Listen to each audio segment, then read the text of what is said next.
When you ask people what edge compute is, you get a range of answers. Cloud compute and DevOps with devices and sensors, the semiconductors outside the data center, including connectivity, AI, and a security strategy. It's a stew of technologies that's powering our vehicles, our buildings, our factories, and more. It's also filled with fascinating people that are passionate about their tech, their story, and their world. I'm your host, Pete Bernard, and the Excelsior Show makes sense of what edge compute is, who's doing it, and how it can transform your business and you. So let's get started.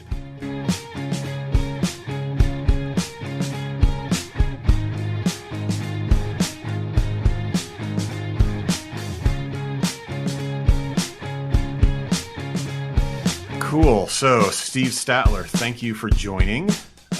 You go by Steve or Steven? Steve is good, but I will answer to either, Pete. Okay, yeah, I do the Peter thing all the time. Yeah, thanks for joining me. And, I think this episode's going to be a little bit meta because you're an accomplished podcaster. So being on a podcast is always a little bit of a thing. So I've been on some podcasts too, and it's always the podcast topic on the podcast is something that we'll have to definitely talk about. Yeah, I love podcasting. I probably spend much time listening to them, and it's a bit like the garage band. You love Led Zeppelin. You know you're never going to be as big as Led Zeppelin, but the fact you're trying to play Stairway to Heaven gives you this appreciation for the song. So that's right. Yeah, I'm probably not going to be competing with Terry Gross or Mark Maron. But I enjoy it more having, done my own little garage band version of what they do. Yeah. Well, so the Mr. Beacon podcast, so that's been around a while. I noticed. I mean, almost 200 episodes on that. Yeah. We've been going for 8 years, pretty much every other week, and we've had guests from IBM, Cisco, GS1, the Bluetooth SIG. And over 100 CEOs of startups that are all focused on IoT, Bluetooth beacon, Bluetooth tags. That's kind of the space that we operate in. And I'm very honored. We got an award from AIM, a journalism award, and it's long form content. It's like everything that I need to know to learn about a new area, whether it's digital product passports, the new EU legislation, FSMA 204, food safety regulations, or how this cool new printed battery beacon works. That's the kind of thing that we do. And essentially my agenda is anything I think someone needs to know that's getting into this space, then we'll have an hour's conversation with an expert, and hopefully we'll learn. Yeah, no, it's an impressive catalog of information. So I was impressed to have to be able to kind of have it go for that long, for 8 years plus. So especially, I think the frequency too. It's going every 2 weeks. It must be, you're probably constantly in search of, although at this point, probably you've got a pretty good backlog of folks who just want to be on the show. But I kind of, it goes back and forth for me. Sometimes I have lots of people that ping me. Other times I have to go hunting for guests, but it's constant. Yeah. It's a whole, it becomes part of your life. Yeah, exactly. So you were doing Mr. Beacon for a while, but did you do that? So you were doing that before you joined Will IoT, and we'll talk about Will IoT. Yes. Was that? Yeah. So what was the connection there? How did you, what's the journey? Here's the story. There is a story. So I was working at Qualcomm and had helped start a new business unit called Qualcomm Retail. I was basically the strategy guy, and we ended up looking at how we could find a home for Qualcomm's IP innovation chips. They're spending like $6 billion a year on R&D. And so we came across this thing called Bluetooth beacons, and we sold a bunch to Apple. They deployed Qualcomm Bluetooth beacons in every one of the Apple stores. And I became convinced that this whole digital physical convergence thing was going to be the future. Qualcomm changed their CEO. The new one wasn't that interested in retail or healthcare or all the other verticals. And so basically shut us down. I left, and I felt like there was unfinished business, and that this was the future. And so I wrote a book called Beacon Technologies, The Hitchhiker's Guide to the Ecosystem. It's published on A Press. It's like of encyclopedic length. But once the book was published, I was like, I'm really sad. I don't get to do all the research, and I love the research calls. And, I would speak to super interesting people for an hour. I'd become smarter. And I'm like, other people need to understand this, and there needs to be a future for the book. The book can't just end. And so the podcast became a continuation of the book. And it then turned into training courses. I was giving a training course at the RFID Journal Live conference. There was like a very large room full of people. And at the end of that training, an Israeli guy came up to me and said, "Hey, we just started up this company. We're thinking of creating a passive Bluetooth tag. Would you like to do some consulting for us?" And at that point, then I was making money out of consulting. And so I said, no, because I was like really insecure. And I'm like, I have no idea what this guy's talking about. I don't want to, this is going to be a nightmare.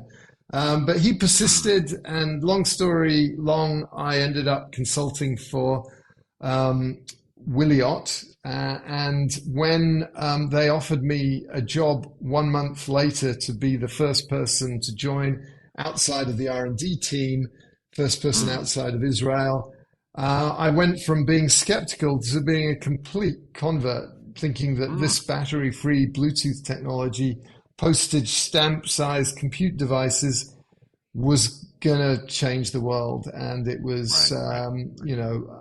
so I basically said yes. And then, so 6 years ago, I started working for Wiliot, and I did a bit of everything. I was the first product manager, sales guy, marketing guy. And then gradually we brought on people who are real product marketing people and real sales people. And I've focused on the marketing bit, and still do the podcast. So that is the story. Yeah. Wow.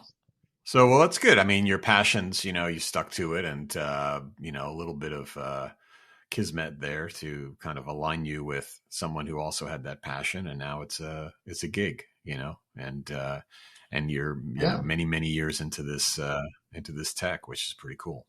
Yeah, it's a remarkable thing. I had sort of blind trust that these engineers would get this seemingly impossible thing to work, of getting an ARM processor with RAM, ROM, flash memory, secure communications into a form factor that is no bigger than a postage stamp. And I can't believe that I thought that they would do it, and it's kind of remarkable that they did. But we're just about to release version 3. So version 2, we've probably made about 150 million of those tags. That's not nothing. And we're working with some really interesting companies. Mm-hmm. Yeah, I came across your company at Mobile World Congress, actually. I think I saw you speak there, but I was kind of, trolling along the floor, and I came across this, and I was like, what is this? Like, how does this work? So maybe we can dig into it a little bit for our listeners. Interestingly, I just had a conversation, speaking of Qualcomm. I don't know if you know Evgeny Gusev from Qualcomm, who's the chairman of the TinyML consortium. I had him on the show recently, and someone from Renaissance. And they were talking about TinyML. So that was more like running like 10 kilobyte AI models on these little Cortex M thingy dings. But we're talking about what you guys are doing is like a whole other beyond thing, because what caught my eye was like, oh, there's no battery in this device, yet there is a computer. Yeah. And so kind of give us a little bit of what is going on here. It seems pretty magical. It does seem like magic, but it isn't, and there are limits to what it can do. I mean, you're probably not going to be playing Sudoku on one of our tags, or running a generative AI model. So, but it is an ARM.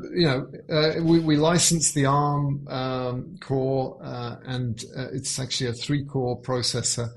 and it powers itself by harvesting energy from radio waves. And the whole thing, next year, our target price is less than 10 cents for one of these things that can sense temperature and tell you where your inventory is, real-time visibility into the inventory. And we'll kind of get into how this converges with 3GPP and 5G advanced and Wi-Fi and Bluetooth standards in a bit.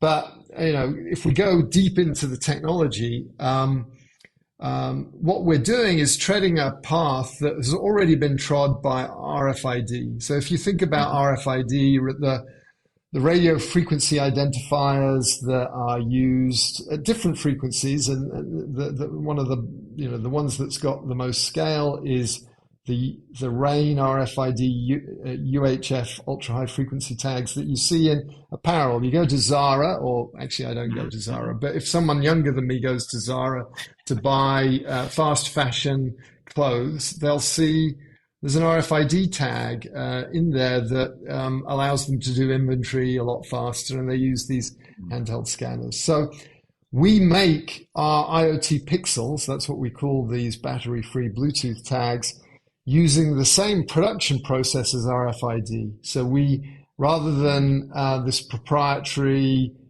I take that back, it's not proprietary. Rather than putting a UHF RFID chip on the tag, we glue this Bluetooth chip, which we've designed, onto an antenna and wrap it up in paper. Nice. The way RFID works is it uses backscatter. So you take a very strong radio signal and you blast it at this very simple tag, and the tag essentially reflects back the signal and remodulates it and encodes a very simple bit of data in it. That is the backscatter is kind of one of the most basic ways of getting a battery-free device to communicate. What we and when Wiliot was founded, when I joined, we were going to do backscatter as well, but we looked at it and we realized that it wouldn't allow us to work with phones, and we felt like this place we were going, which we now call Ambient IoT, which is basically connecting everything with everything, having every radio that surrounds us talking to food, clothing, medicine, not just the internet of expensive things, but the internet of everyday things that are really, and connecting the everyday things with the cloud, with generative AI is where the big payoff is. And it's where we scale from relatively small numbers, which is where we are with RFID. RFID sells between 30 to 40 billion tags a year, which sounds a lot. I mean, that's 30 or 40 times bigger than the phone market, but it's not this world-changing technology that was originally envisaged 30 years ago when RFID first started. We're basically tracking these expensive things, not the everyday things.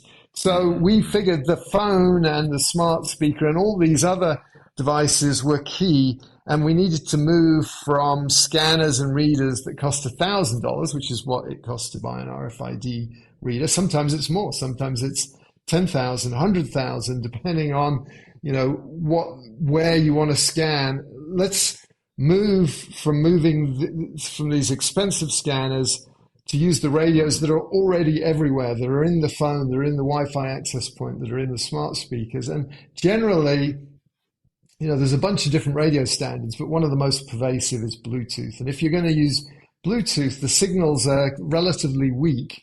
And so we decided to develop an active tag and an active energy harvester. And what we do is, rather than reflecting the signal back, we absorb and harvest the energy and basically store it up gradually in a tiny, tiny capacitor.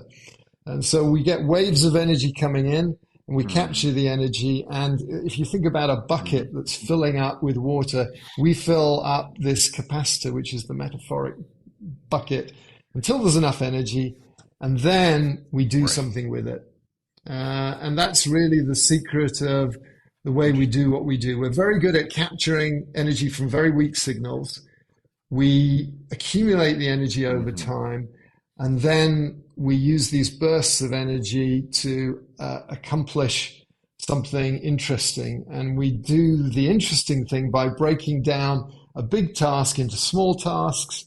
And this is what we call wave computing. So the small tasks might be bringing up the CPU, calibrating the radio, doing some sensing, doing some computing, doing some encryption, and then finally doing a broadcast. So we take waves of energy over the course of maybe half a second, which is a long time in the world of radio waves. And we accumulate this energy from a weak source, which might be your phone or your smart speaker or from some other IoT device. And then we actually broadcast out a signal that's stronger than the initial one that we absorb. So that's kind of how it works. Yeah. So just to be clear then, so RFID, the way that works is you have sort of for this proprietary scanner that you zap at a tag, it absorbs that energy and sort of spits back some information, and that's it. But what you guys are doing is absorbing sort of ambient Bluetooth energy around, right? It doesn't have to be specific from a specific device. And then you're, like you said, collecting it in this capacitive bucket, which is a nice metaphor. And so, and then doing stuff with it, like proactively without necessarily walking up to it and zapping it. It's proactively, sending out status or information. That is a key point that you make. So we are constantly harvesting, constantly broadcasting. With RFID, you need a scanner, and you also typically need someone to scan something. Right. Whereas with the scanner and zap the thing. Precisely. Whereas with ambient IoT, you're constantly harvesting and broadcasting. And, we're not immune from needing extra infrastructure. So at the moment, the signals from phones are kind of not very dependable as a source of energy. And so we tend to like software on devices that drives the radios, like the Bluetooth radios, so that there's a more predictable source of energy. And we actually harvest energy at two frequencies. One is the Bluetooth frequency, and the other one is 900 megahertz, which is the frequency that's used by lots of different radios, like the LoRaWAN radios that are in smart speakers made by Amazon. And it's actually the frequency that's used by what we describe as legacy RFID. So we can harvest energy from Bluetooth devices, and we can harvest energy from other devices that have sub-gigahertz, 900 megahertz radios in them. And so in places where your Bluetooth devices are not busy enough to create enough energy to energize our tags, you can supplement that with specific works with Wiliot IoT devices that cost tens of dollars rather than thousands of dollars. So it's a process of using the devices that exist and then filling in the gaps with extremely low-cost IoT devices that bring down the capital cost to a fraction of what they would be for an RFID environment. And in that way, you can light up a distribution center or a retail store for almost nothing, and suddenly see where everything is. And so, and also, so how far do the signals travel then from a typical tag? I mean, are they use a meter or two? About 10 meters. About 10 meters. Okay, so you need something to capture that, some sort of gateway device or something to capture that, and then that hooks up to the cloud or whatever the rest of the infrastructure is.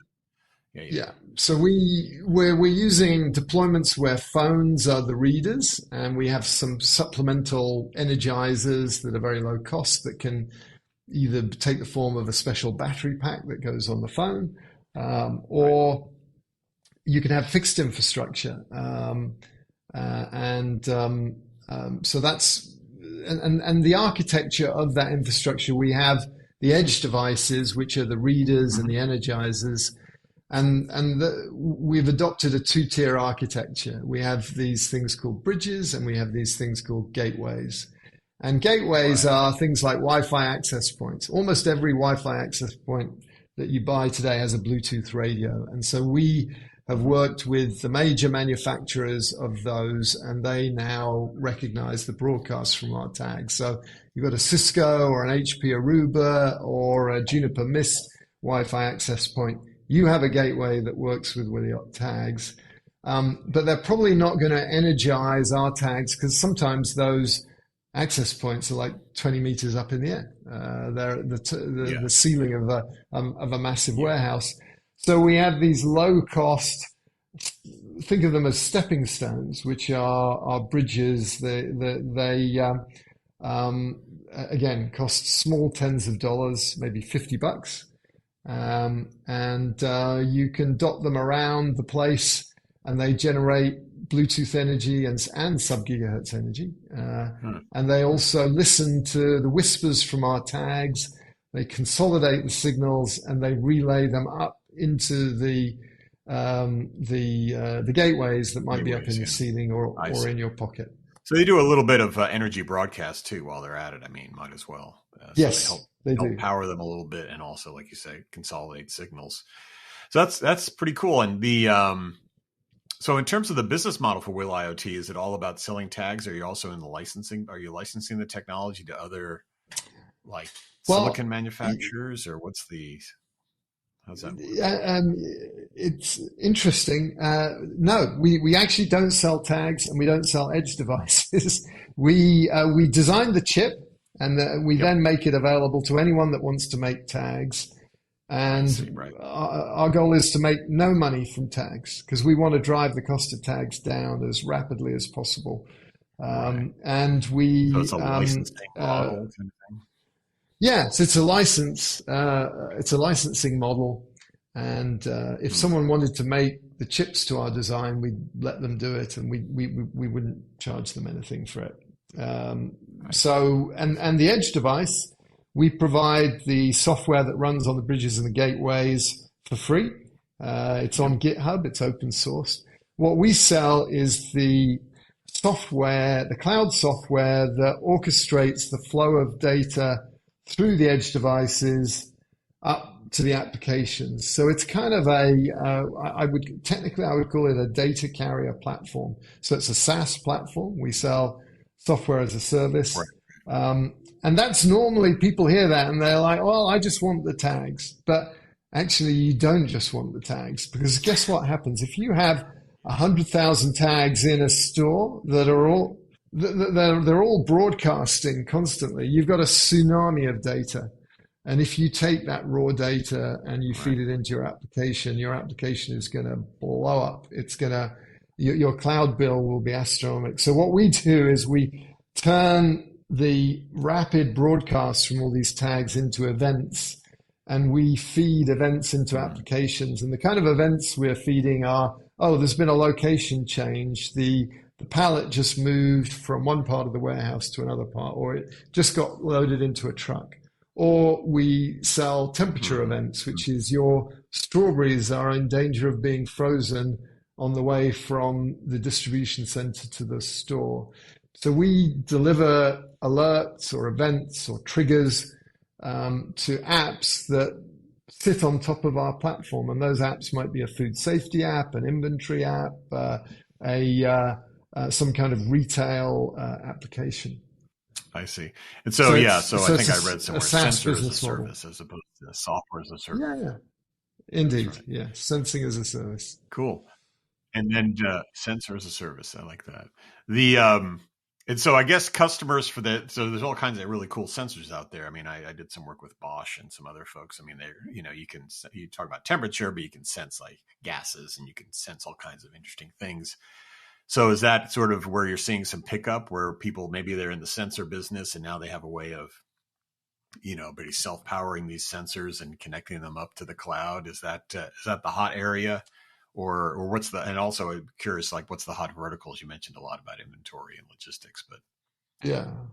So yes and no on the sensor front. So we're big so every Wiliot IoT pixel is a temperature sensor. And so we think that is the ability to do cold chain, end-to-end cold chain from harvest to store and maybe even into the home in the future. We've done a few projects like that already, is key. We just announced and demonstrated at Grocery Shop a tag with a humidity sensing strip.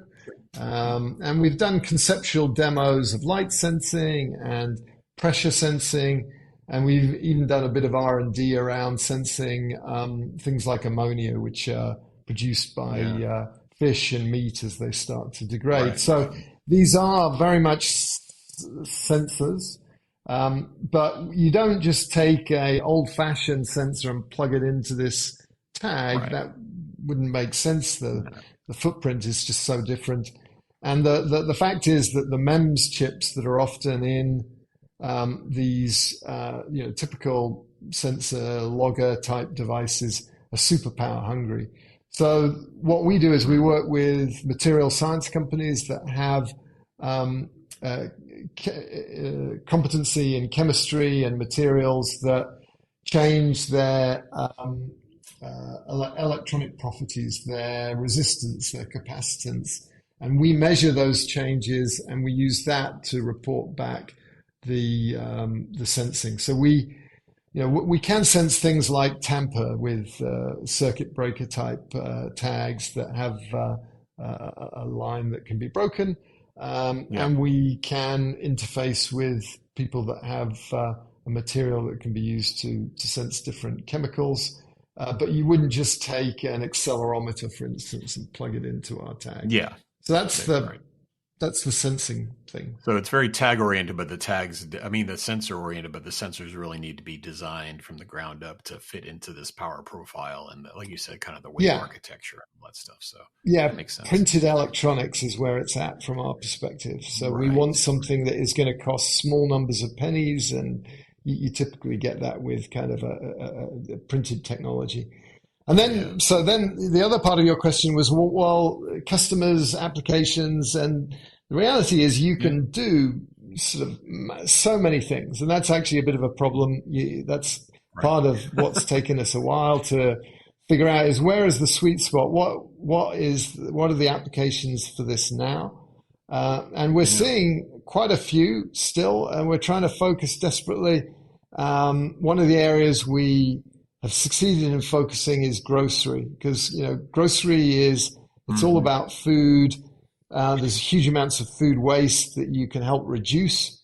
You can make the supply chain leaner if you know where everything is in the supply chain all the time. You can avoid out of stocks, which are very important now. We've been trained through COVID to buy online, pick up in store, buy online and have things delivered. My mother, who's 85, has learned to order her groceries on a tablet, and she doesn't go to the grocery store except in very rare circumstances. So that's a problem for if you're a grocer, if you're a big box general retailer that's in grocery or a pure play grocery, because your supply chain systems were originally conceived before omnichannel. And so they're typically not accurate enough. And what we do is we allow you to instrument your supply chain inventory management systems with this sensor technology that is typically on cases of product. So we're not on an individual Mars bar, but you can put us on a case of product. Not on a banana. We have been on a lettuce. So we did a project with the Japanese government where they were tracking the food that was going into Tokyo consumers' fridges and telling them what they needed, recipes they needed to use to make sure they didn't waste perishable products by like lettuce. But that's really more of the future. At the moment, we're very much focused on kind of farm to store. But we are probably a firmware upgrade away from smart speakers being able to energize and read our tags. And so eventually, I think it will go into the home, and it will be not just sensing as a service, but enable product as a service, have ambient IoT tags in the containers for food. And suddenly the people that are selling the food or even making the food get a sense of when you need more. And if they can understand that, then the supply chain gets a whole lot more efficient. Interesting. Yeah, I know. I did some work with retailers, and I know that especially grocers, the margins are very low. Maybe kind of listeners don't realize the margins are like 3 to 5% if they're lucky. We're in the software business, so our margins are like 80%, whatever. So we don't understand that. So super low margins. The other thing is that, as you mentioned, in this new world where people are buying things online, one of the advantages / challenges a lot of retailers have is around freshness. So that's one of their value props is freshness. Especially here in the Pacific Northwest, we look at the ads for all the markets. It's all about fresh this and fresh that because they feel that that's a differentiator. You can go in and see fresh produce and fresh things, where if you order it online, you're just seeing a picture of something. So maintaining that freshness and that tight supply chain is pretty critical. Absolutely. And I think the other thing is understanding more about the food that we're buying. So provenance, where did this come from? Is this organic? Is it organic? Is it regenerative? What's the carbon footprint? I go to a little grocery store here in San Diego called Jimbo's, and they have these signs saying this was harvested from a farm that was, and they give you the name of the farm, 23 miles away from this store. And believe me, I probably pay twice as much for the organics that are from a place which I can relate to, where there's I trust that a story it's there not sitting in a warehouse somewhere in south of the border. Well, it's just like coffee. Coffee went there a long time ago, right? So now we buy beans from Ecuador versus Guatemala versus, and the flavor and it's almost like in the wine industry, the terroir and all the regions and stuff. So I think food is getting there. And like you said, there's margin there to tell a better story and to have a story about freshness and authenticity. And it sounds like you guys are a big part of making that happen. But and legislation. Legislation, I'm sure. Yeah, that helps. Do you guys actively do lobbying, Washington, D.C. stuff? That sounds like big company stuff, but are you involved in that at all? But we do ride the wave of where legislation is driving big companies to make changes in the way they organize their supply chain. So in this country here in the United States, it's the FDA's Food Safety Modernization Act, Rule 204, which suddenly is going to require a level of traceability that will potentially require massive increases in labor or in scanners, unless you use a technology like this that doesn't require scanning. It just reports the location of things. So that's one example. And then over in Europe, there's a big focus on digital product passports, and they're starting off with car batteries and wanting to make sure that you can track where this came from and where it's gone to. And we don't do lobbying, not yet. Yeah, that's a whole other level. No, that's fascinating. So how big is Will IoT these days? Or should I say Wiliot? Am I Wiliot. Wiliot. Will IoT it still works, and we are an IoT company. And but you're San Diego based, San Diego, all over the place. So we have probably one of our biggest offices is here in San Diego, but the chips get designed in Israel. We have cloud development in Portugal and Ukraine, actually, believe it or not. Wow. And we have a ton of, big field offices in Dallas and Bentonville, servicing customers there. So we have, I wonder why. I know. And who knows? It's the biking is amazing there. They have amazing bike trails in Bentonville and in London. And we've got a team there working on some really great projects in logistics and with grocery and so forth. So 230 people approximately. Wow, fantastic. Yeah, I noticed that you guys are pretty well funded. I think you closed the Series C a couple of years ago for a big chunk. And so, wow, it sounds like you got the wind at your back. And a lot of opportunity ahead. But what's the next big breakthrough for you guys? You mentioned a firmware update for smart speakers. So what's the next big step function for this tech? Well, I think there's a few things. Next year we'll have our version 3 chip out in the marketplace, which will get us down to in the ballpark of that 10 cents per tag piece, and it'll just help everything. It'll be smaller and faster and better range and all that sort of stuff. So that's something to look forward to. But one of the areas that we're focused on is standards. So today we use standard Bluetooth. So any Bluetooth device can hear the broadcasts from our tags, and many Bluetooth devices can produce the energy that we harvest. But the area that I think, and that's amazing and probably is enough for us to scale to tens, if not hundreds of billions of things being tracked. But to get us to the full potential of what we describe as ambient IoT, which is ABI says 10 addressable market of 10 trillion units. We believe we need standards. We need 3GPP, we need IEEE, and there are very meaningful standardization efforts around ambient IoT in both of those bodies. And so 3GPP, who are the folks that defined 3G and 4G and 5G. Sure. They're working on something called 5G Advanced, and the release of that will be release 19, and ambient IoT will almost certainly be part of release 19, which will mean that you not only have licensed spectrum tags working over licensed spectrum, but you have a whole network behind it. In the advent of the owners of smart speakers in your home suddenly making them work with tags like ours, then that'll be amazing. Some incredible use cases. But what about all the other retailers and product companies that may or may not want to work with whoever it is you bought your smart speaker from?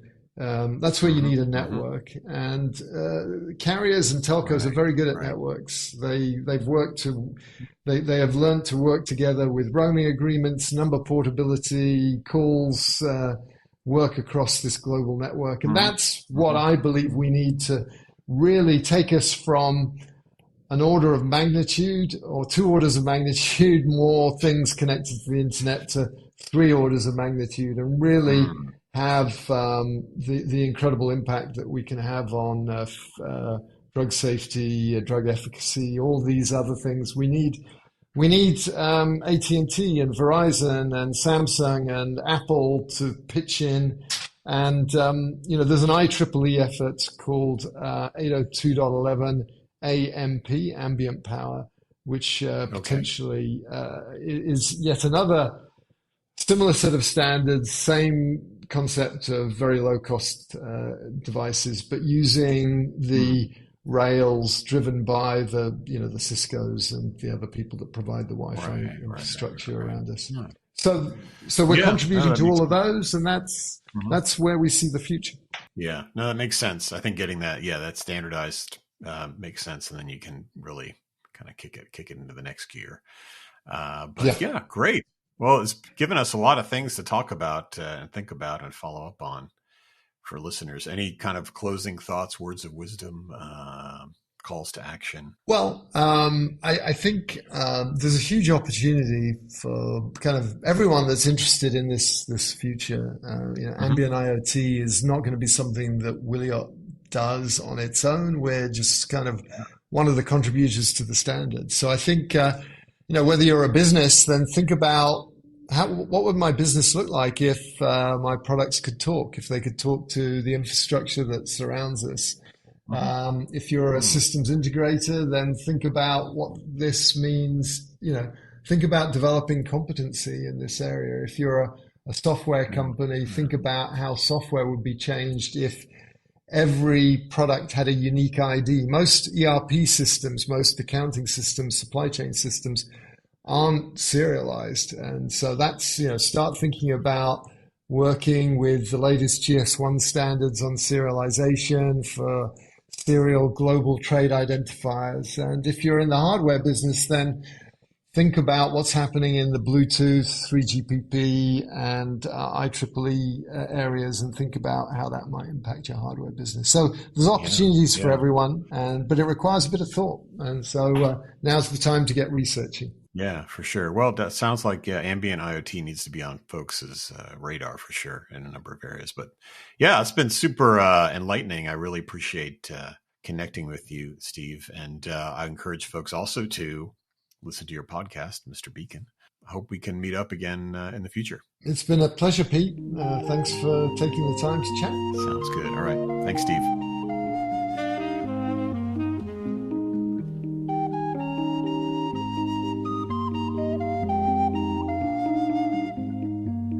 Thanks for joining us today on the Excelsior Show. Please subscribe and stay tuned for more, and check us out online about how you can scale your edge compute business.